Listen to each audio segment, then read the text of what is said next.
नमस्कार, मैं वीके राठौर। आज आपको पढ़ाऊंगा एक समान रूप से आवेशित अचालक ठोस गोले के कारण वैद्युत क्षेत्र की तीव्रता का व्यंजक। तो इधर देखिए, ये कैपिटल आर त्रिज्या का अचालक ठोस गोला है। प्लस क्यू आवेश से आवेशित करोगे तो आवेश इसके पूरे आयतन में समान रूप से वितरित हो जाएगा तथा इसके पदार्थ का आयतन घनत्व रो है। इसके केंद्र O से स्मॉल r दूरी पर एक बिंदु P है जहाँ पर वैद्युत क्षेत्र की तीव्रता ज्ञात करनी है। तो वैद्युत बिंदु P की तीन दशाएं संभव हैं। देखिए, यदि स्मॉल r कैपिटल R से ज़्यादा है, अधिक है, तो बिंदु P जो है गोले के कहाँ होगा? बाहर होगा। तो बाहर वैद्युत क्षेत्र की तीव्रता ज्ञात करेंगे। दूसरी दशा, यदि स्मॉल r गोले की त्रिज्या कैपिटल R के बराबर है तो बिंदु P जो है गोले के पृष्ठ पर होगा, तो गोले के पृष्ठ पर वैद्युत क्षेत्र की तीव्रता ज्ञात करेंगे। तीसरी दशा, यदि स्मॉल r माने बिंदु P की दूरी गोले की त्रिज्या कैपिटल R से कम है तो बिंदु P गोले के अंदर होगा, इस वाले गोले के अंदर होगा, तो अंदर वैद्युत क्षेत्र की तीव्रता ज्ञात करेंगे। तो तीव्रताएं हमें तीन जगह ज्ञात करनी है, पृष्ठ के बाहर, पृष्ठ पर और पृष्ठ के भीतर।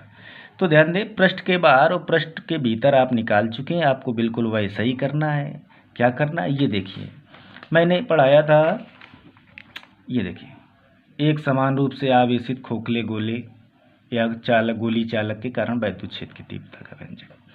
तो इसमें आपने सिद्ध किया था। ये बस चालक अचालक में अंतर कितना है? चालक में आवेश उसके पृष्ठ पर रहता है और अचालक में पूरे आयतन में वितरित हो जाता है। तो यहाँ जो हमने किया था, उसके केंद्र O से स्मॉल r दूरी पर एक बिंदु P है जहाँ पर वैद्युत क्षेत्र की तीव्रता ज्ञात करनी, तो एक काल्पनिक गोली पृष्ठ की कल्पना की थी। तो इस डीए क्षेत्रफल से गुजरने वाला वैद्युत फ्लक्स ये निकाला था। फिर इससे निकलने वाला कुल वैद्युत फ्लक्स निकाला, ये आ गया। फिर गॉस की प्रमेय से निकाला, ये आ गया। फिर तुलना कर दी थी, यहाँ पर पहुँच गई थी, ये कहाँ पर तीव्रता का बन जा गया, पृष्ठ के बाहर। अब दूसरा कंडीशन, हम पृष्ठ पर पहुँचे, तो पृष्ठ पर पहुँचते समय जैसे ही पहुँचे तो स्मॉल r बिंदु P की दूरी स्मॉल r गोले की त्रिज्या कैपिटल R के बराबर हो गई। तो हमने कुछ नहीं किया, बिल्कुल ऐसे ही सिद्ध चाहते तो सिद्ध करते हो। यहाँ पर स्मॉल r की जगह क्या कर दिया, सीधे हमने कैपिटल R, तो ये आ गई हमारी पृष्ठ पर। अब हमें निकालनी है पृष्ठ के भीतर। तो आप जो है इसकी पृष्ठ के बाहर और पृष्ठ पर वैद्युत क्षेत्र की तीव्रता बिल्कुल सेम इसी से नोट कर देंगे। पीछे पढ़ा चुके हैं, समझा चुके हैं, तो आपको समझाने की जरूरत नहीं, बिल्कुल सेम यही पीछे वाला नोट कर देंगे। पृष्ठ के बाहर ये चित्र ये बना है, भाषा ये लिखी, केवल ये यहाँ से आपको नोट करना है। गोले के बाहर ये बिल्कुल यहाँ से यहाँ तक नोट करोगे तो बाहर आ जाएगी, और यहाँ से आगे नोट करोगे तो ये पृष्ठ पर आ जाएगी। किसके? अचालक के कारण। चालक के कारण जो निकाली वही सेम अचालक के कारण निकलेगी, बस चित्र का अंतर बदल जाएगा। तो आप उससे नोट कर लेंगे, बाहर और पृष्ठ पर। अब हम बात करेंगे गोले के भीतर। इधर देखिए, गोले के भीतर, गोले के भीतर या अंदर? अंदर। इधर देखिए, तो गोले के अंदर वैद्युत क्षेत्र की तीव्रता ज्ञात करने के लिए हमें पता होना चाहिए आवेश का आयतन घनत्व। आवेश का आयतन घनत्व क्या होता है? इधर देखिए, किसी पदार्थ के एकांक आयतन में उपस्थित आवेश को आवेश का आयतन घनत्व रो कहते हैं। तो आवेश घनत्व या आवेश का आयतन घनत्व बराबर आवेश बटे आयतन। तो आवेश का मात्रक कूलाम होता है और आयतन का मात्रक मीटर क्यूब, तो इसका मात्रक हो गया कूलाम बटे मीटर क्यूब। अब थोड़ा और आगे समझ लें, चूँकि आप आगे में जरूरत कर पड़ने वाली है। यदि ये आयतन किसी r त्रिज्या के गोले का है तो ये हो गया रो आवेश घनत्व, रो बराबर आवेश की जगह Q और आयतन, गोला है कैपिटल R त्रिज्या का, तो आयतन हो गया 4/3 पाई कैपिटल R क्यूब। अब इसका क्रॉस मल्टीप्लाई कर दें तो Q बराबर क्या हो जाएगा, 4/3 पाई R क्यूब इंटू रो। तो गोले का ये आयतन निकल आएगा, आवेश निकल आएगा। इधर देखिए, तो कैपिटल R त्रिज्या के गोले का आवेश निकालना है, तो आवेश Q बराबर हो गया गोले का आयतन 4/3 pi capital R cube into rho. इधर देखिए, अब आ जाइए गोले के अंदर पहुँचे। तो गोले के अंदर जैसे पहुँचे तो गोले के अंदर बिंदु P पर पहुँचे तो O को केंद्र मानकर स्मॉल r त्रिज्या का एक काल्पनिक गोलीय पृष्ठ खींचा। माना बिंदु P के चारों ओर अल्प क्षेत्रफल d है, तो इसका क्षेत्रफल वेक्टर ये चला गया dA वेक्टर, तथा पृष्ठ के किसी भी बिंदु P पर जाओगे उसकी दूरी O से R समान रहेगी, तो तीव्रता समान रहेगी। धन आवेश के कारण बाहर की ओर होगी, तीव्रता बाहर की ओर। चलिए, तो हम पढ़ चुके इधर इसमें, ये देखिए तो ये जो इस डॉट डॉट वाला ये काल्पनिक गोला बनाया था, तो इस स्मॉल r त्रिज्या से गोले से गुजरने वाला कुल वैद्युत फ्लक्स कितना आया था, ये देखो कितना लिखा है। तो अब सीधे करेंगे, ये डॉट सिग्मा करके फिर इसमें पृष्ठ समाकल लगा के नहीं करेंगे, अब करेंगे सीधे करेंगे। तो देखिए, तो ये इस दशा में स्मॉल r लेस देन किससे, कैपिटल R। तो जब बिंदु P गोले के अंदर है तो स्मॉल r त्रिज्या के गोले से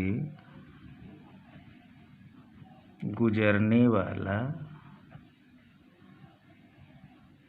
कुल वैद्युत फ्लक्स कितना हुआ, फाई बराबर वैद्युत क्षेत्र की तीव्रता E इंटू क्षेत्रफल कितना हुआ 4 पाई r स्क्वायर। अगर पृष्ठ समाकलन से लगाओगे तो इतना है। अब गॉस की प्रमेय से निकालेंगे, ये गणितीय भी इससे निकालिए। अब गॉस की प्रमेय से इस गोले से गुजरने वाला वैद्युत फ्लक्स, तो गॉस की प्रमेय से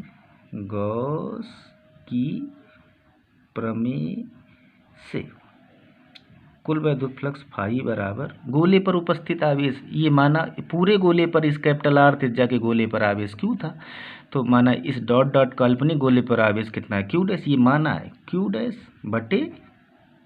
बटे क्या, निर्वात की वैद्युतशीलता एप्सिलॉन 0 गॉस की प्रमेय से।